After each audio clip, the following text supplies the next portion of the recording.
ప్రజలకు కనీస అవసరమైన ఉండడానికి ఇల్లు, కట్టుకోవడానికి ఇల్లు, ఉండడానికి ఇల్లు, తినడానికి అన్నము, కట్టుకోవడానికి గుడ్డ అనే నినాదంతో పార్టీ స్థాపించడం జరిగింది.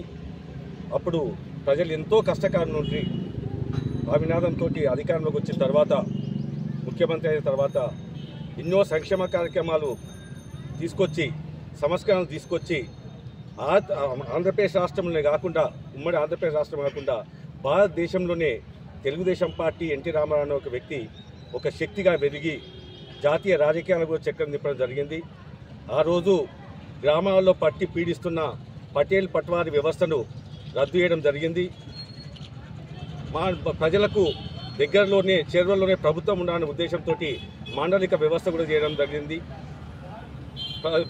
మీరు ప్రజాభద్ర పాలన ఎన్నో సంస్కరణలు తీసుకొచ్చి